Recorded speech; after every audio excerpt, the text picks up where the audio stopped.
Olá, o governo federal aponta que os principais pontos da reforma da Previdência que enviará ao Congresso Nacional serão o aumento da idade mínima e, como disse o próprio presidente Jair Bolsonaro, atacar os privilégios. Aqui no Cidadania vamos conversar sobre a polêmica reforma da Previdência Social com Clóvis Scherer, economista do DIEESE, e Leandro Madureira, advogado especialista em direito previdenciário. Bom, essa questão dos privilégios, que se fala tanto na reforma, toda a reforma da Previdência, sempre fala-se de uma gama de privilégios que há protegendo categorias. Vamos começar um pouco por aí. Leandro, que privilégios são esses? Boa pergunta, né? É tratado pelo governo federal, seja pelo governo atual, por governos anteriores, que há uma categoria dentro dos trabalhadores que são privilegiados. Mas privilegiados em relação a quê? O que nós temos é um regime previdenciário destinado para os trabalhadores da iniciativa privada, com regras específicas para esses trabalhadores, e um regime de previdência para os servidores públicos, com regras também específicas para esses trabalhadores. Essas regras, elas são distintas entre si, mas desde 2012, pelo menos, com uma previsão constitucional desde 1998, ocorre uma aproximação entre esses dois regimes. Então, hoje, o novo servidor público que ingressa no Serviço Público Federal, ele ingressa com teto máximo de benefício, tal qual o trabalhador da iniciativa privada possui. Esse teto máximo é o teto do INSS, que hoje é um pouco mais de R$ 5.600, e ele é aplicável tanto aos trabalhadores da iniciativa privada quanto aos novos servidores públicos. Os servidores que já eram servidores titulares de cargos efetivos antes dessa alteração possuem regras de transição, mas não por serem privilegiados, mas sim porque havia previsão constitucional garantindo esse direito e o benefício desses trabalhadores foi considerado, levando-se em consideração também que eles não possuíam, por exemplo, o fundo de garantia. Então, eu acho que é temerário afirmar que existe na esfera previdenciária uma categoria privilegiada e que uma reforma previdenciária tem o intuito de atacar privilégios. A reforma previdenciária, ela deve se pautar principalmente em garantir proteção social, independente de quem seja esse trabalhador. Essa questão ainda nessa esfera dos privilégios, entre aspas, há também um outro dado, um outro fator que o servidor público, historicamente, contribui bem mais, né? Como é que o DIEESE vê isso? Essa situação do servidor público, eu acho que tem que ser entendida historicamente, um sistema que foi criado há muito tempo e teve a sua própria trajetória histórica. Né? Nós não podemos simplesmente taxar como um privilégio e jogar na vala comum da condenação moral a um sistema que tem suas raízes históricas, ainda que eu concorde que a sociedade hoje está crescentemente interessada em ver uma unificação, né, das regras de proteção social, como o Leandro muito bem colocou, né, para todos os brasileiros. Mas eu acho que levar o foco do debate para os privilégios nos tira a atenção, na verdade, das formas pelas quais essas propostas de reforma têm buscado não simplesmente equilibrar situações diferenciadas, mas sim reduzir direitos e reduzir benefícios e grau de proteção social para todos os trabalhadores, né? Então, nós já vimos em várias propostas de reforma que, na verdade, sob o argumento de combater privilégios, na verdade, se dificulta o acesso à aposentadoria, né, se propõe redução do valor do benefício, limitação crescente aos benefícios de pensão, né, restrição, por exemplo, às aposentadorias especiais, exigências cada vez maiores de contribuição previdenciária por pessoas que não estão necessariamente no topo da pirâmide de renda do país. Trabalhadores rurais, por exemplo, agora, uma dos componentes da reforma é exigir contribuição individual do trabalhador agrícola da economia familiar, o que é muito difícil, né, considerando a natureza da atividade. Então, eu acho que a gente precisa focar, a questão da proposta ou das propostas, em como ela vai atingir a maioria da população. E é aí que está o X da questão, né? Porque o objetivo maior desses projetos tem sido reduzir despesas e equacionar o déficit público. Esse é o objetivo principal, muito embora o argumento venha sendo usado de combate a desigualdades, a privilégios e coisas dessa natureza. Então, eu acho que a gente tem que olhar por trás da propaganda um pouco qual é o foco principal da proposta que está vindo. Um outro debate muito forte em função da Previdência Social são as contas da Previdência Social, que é sempre muito confusas, digamos assim. A própria CPI que aconteceu aqui no Congresso Nacional, ela não chegou a ela chegou a uma conclusão curiosa de que não haveria o déficit, né? Haveria, na verdade, um alto grau de sonegação e outros fatores que acabavam, e própria falta de comunicação entre as diversas arrecadadores, né, do sistema. Como é isso mesmo, Leandro? Como é que a gente poderia ter uma visão melhor dessa questão? O déficit da Previdência é uma questão que sempre é tratada como motivadora de eventuais reformas, né? Nós já tivemos alguns trabalhos feitos tanto aqui no Congresso como na academia, nas universidades, evidenciando que o déficit, na verdade, deve ser analisado sob um prisma distinto daquele que os governos têm mostrado para a sociedade. Se nós temos um sistema previdenciário que o objetivo é garantir proteção social para o trabalhador, seja esse trabalhador de qualquer área que ele seja, é importante que essa proteção social aconteça de maneira ampla, de uma maneira que realmente permita que, no momento em que esse trabalhador precisar de um benefício previdenciário, seja por critérios de idade, por uma questão de morte ou por uma questão de invalidez, que ele possa ter de onde extrair esse recurso. Sob meu ponto de vista, a questão de déficit da Previdência, para além das discussões se ele é real, se ele é forjado, é importante que essa sociedade assumiu o compromisso de garantir proteção social para os seus trabalhadores, custe o que custar. Podemos suavizar esse custo? Sem sombra de dúvidas, podemos suavizar esse custo de diversas maneiras, inclusive cobrando os devedores da Previdência, inclusive fazendo uma fiscalização mais adequada naquilo que nós identificamos de fraude no sistema. É possível fazer uma redução de benefícios? Depende, né? É importante que seja feita uma análise de qual trabalhador vai ser penalizado por uma reforma da Previdência. E nós não temos dados absolutamente concretos e incontestáveis evidenciando que o déficit realmente existe, né? Há uma divergência de informações. Essa própria casa já apontou que não havia déficit no regime geral de Previdência.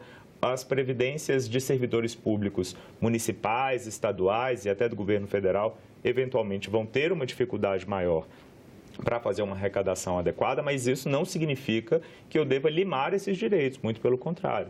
É importante que haja um serviço público efetivo, que garanta uma prestação de serviço para a sociedade que seja adequada, porque foi essa forma que essa sociedade entendeu que seria a melhor para o brasileiro. Podemos fazer adequações pontuais, mas não acredito que o déficit deva ser, a possível existência de déficit, deva ser o principal motivador de qualquer reforma. Então, eu acho que é importante ter essa percepção de que o déficit precisa ser analisado de uma maneira um pouco diferente do que nós fazemos usualmente.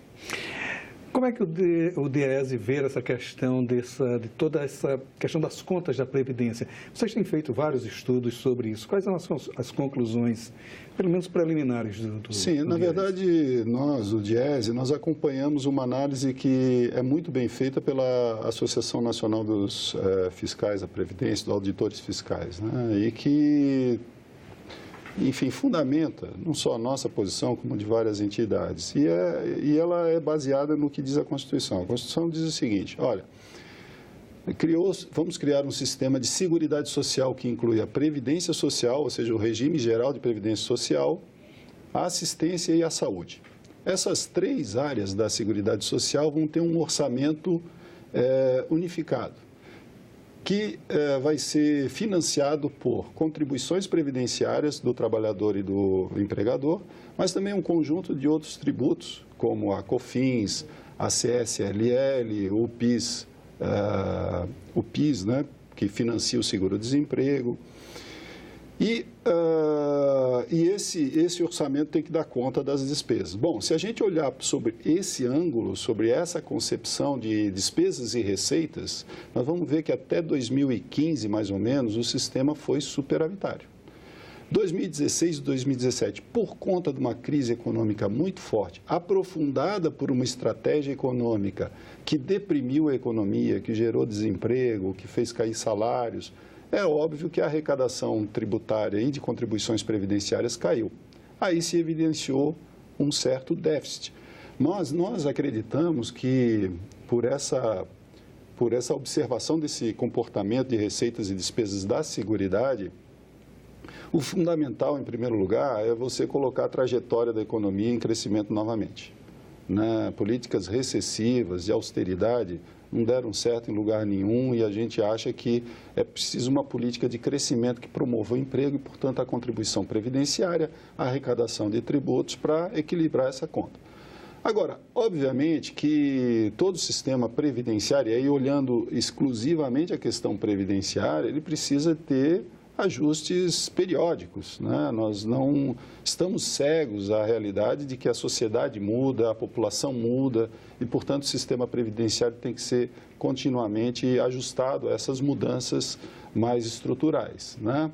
É preciso, portanto, repensar algumas questões que têm a ver com os parâmetros previdenciários, alguns requisitos que podem estar ajustados, por exemplo, à nossa expectativa de vida, né? O fato de que, por exemplo, a mulher tem uma maior inserção no mercado de trabalho, nós podemos rever, mas, óbvio, sem desconsiderar a dificuldade que, por exemplo, a mulher tem no mercado de trabalho de ter uma ocupação que lhe permita, inclusive, contribuir para a Previdência, né? Além do que ela é expelida do mercado de trabalho praticamente muito cedo. Então, esses ajustes são necessários para a gente ter uma trajetória virtuosa, mas a ideia geral da Constituição acho que tem que ser mantida em termos de um orçamento, né, com múltiplas fontes de financiamento para dar conta justamente de uma cobertura de previdência e assistência que seja universal.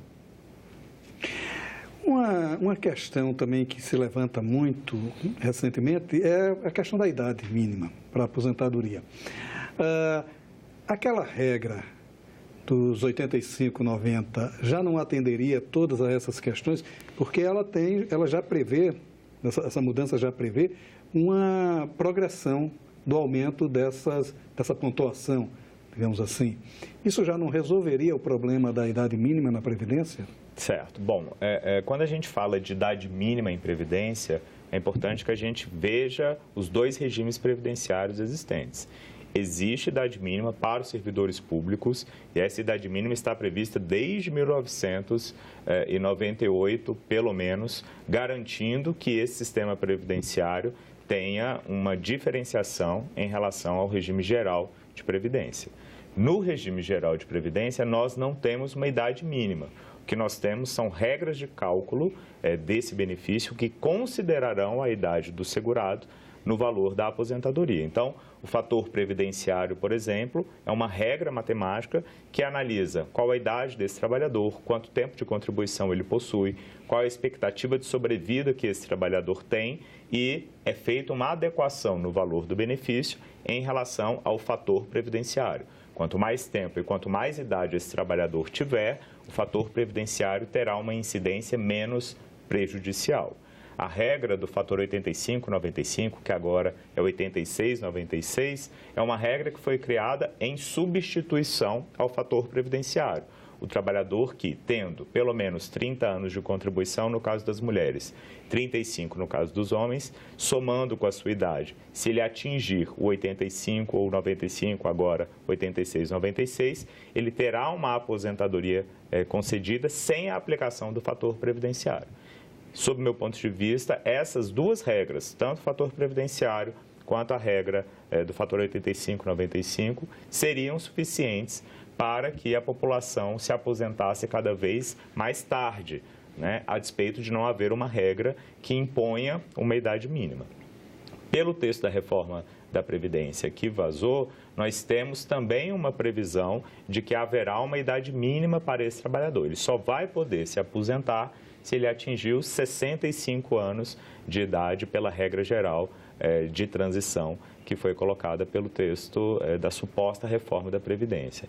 Então, é uma modificação que é muito brusca, né? Porque o trabalhador que até então não precisava atingir uma idade mínima, agora ele precisa atingir uma idade que é considerada uma idade alta em comparação à expectativa de vida e de sobrevivência do trabalhador brasileiro, que também deve ser analisada de uma maneira absoluta, né? O trabalhador dos grandes centros, das capitais, e o trabalhador que vive também nos interiores, em regiões que têm uma dificuldade financeira maior. Esse trabalhador, sem sombra de dúvidas, tem uma expectativa de vida muito menor do que o trabalhador que vive em São Paulo, Rio de Janeiro ou Brasília. E hoje, esse regime, pelo menos para o serviço público, ele é 60 anos. Né? Quer dizer, partindo para os 65, não seria o oposto de um privilégio? Quer dizer, você estaria prejudicando toda uma categoria em favor de uma questão que poderia ter uma regra de transição mais suave, menos brusca?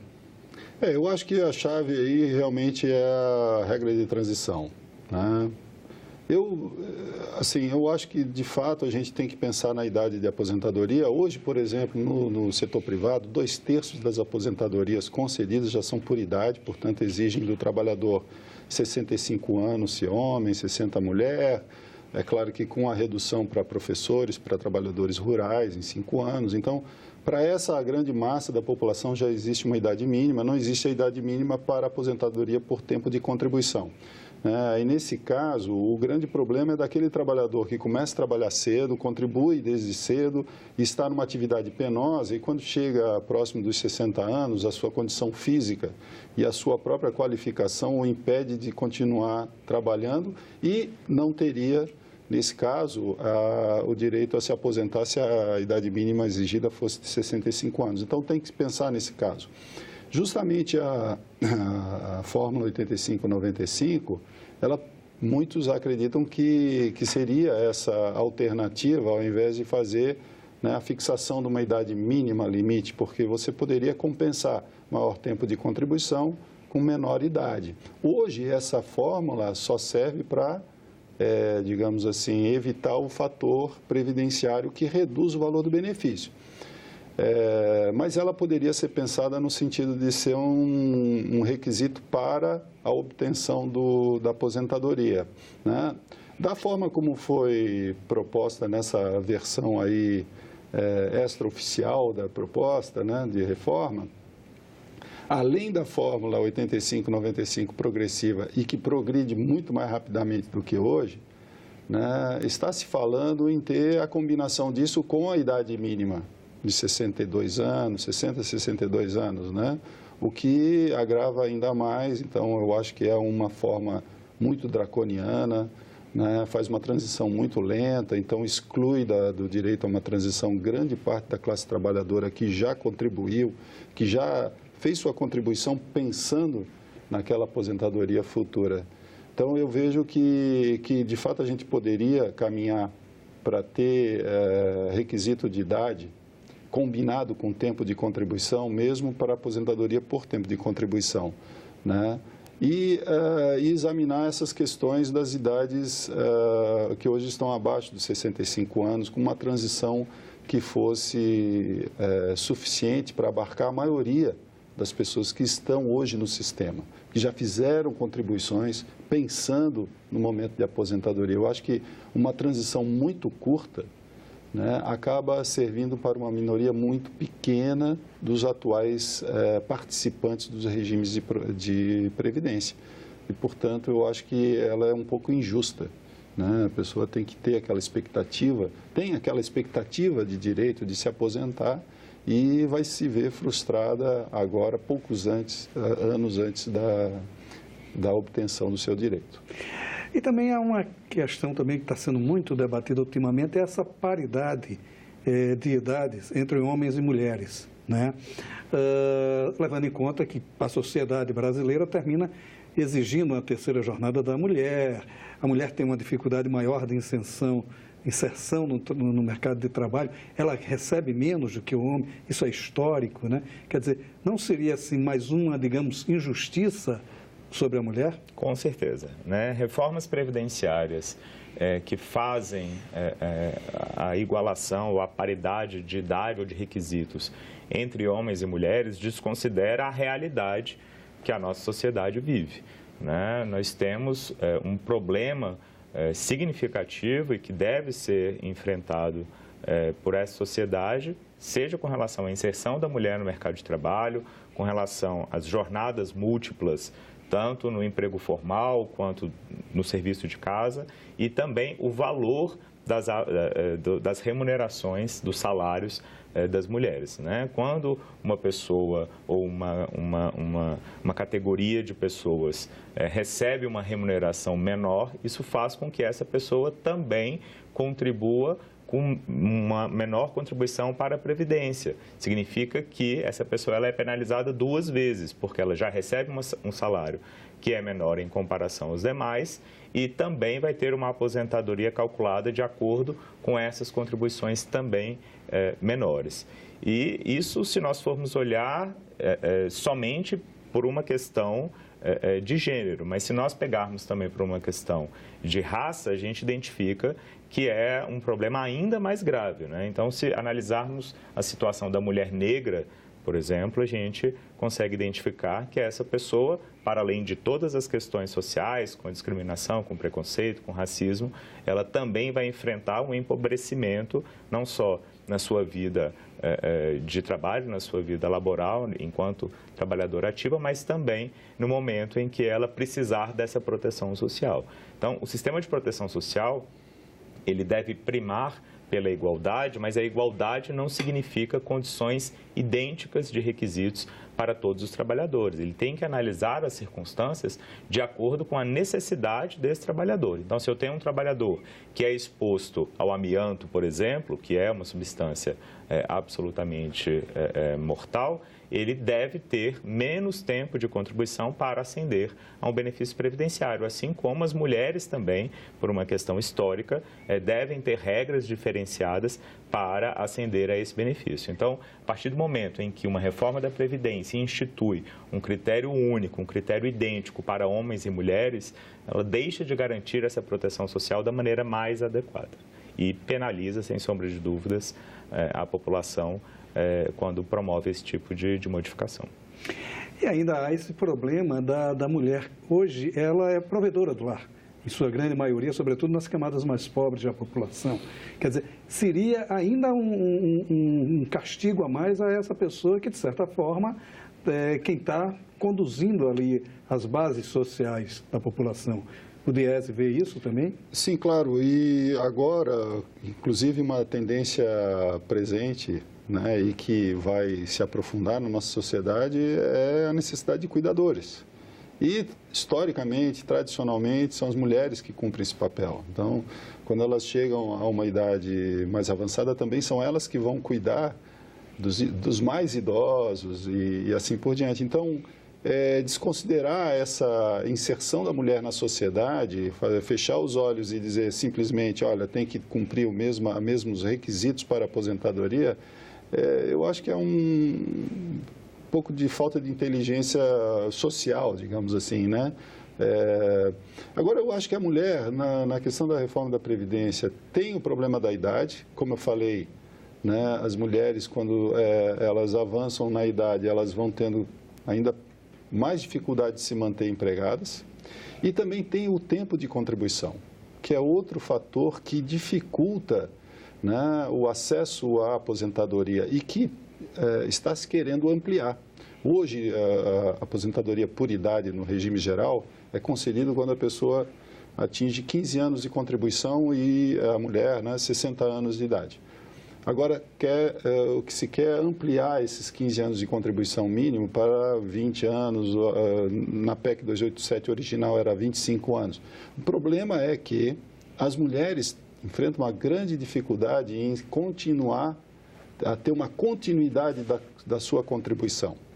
Por quê? Porque elas se inserem no mercado de trabalho em empregos precários, muitas vezes sem carteira ou sem remuneração, né? Por exemplo, a diarista, a empregada doméstica só recentemente teve os direitos trabalhistas estendidos, né? E, portanto, o nível de informalidade ou de, né, violação do direito básico do trabalhador a ter um contrato de trabalho é muito grande entre as mulheres. Elas não conseguem acumular esse mínimo de contribuição e, por isso, têm mais dificuldades de se aposentar. Então, eu acho que tem as duas questões que a gente tem que estar de olhos abertos, porque o Brasil avançou muito em termos de cobertura previdenciária, de proteção previdenciária à mulher. Nós não podemos regredir. Na verdade, nós temos aí uma cobertura previdenciária de cerca de 72%. Nós precisaríamos estar com isso perto de 90%. Nós temos um caminho a trilhar. E essas regras que dificultam, né, a previdência acabam reduzindo a cobertura previdenciária e as mulheres formam um grupo vulnerável a esse tipo de política que é regressiva. Então, há que se ter uma grande preocupação com relação a isso.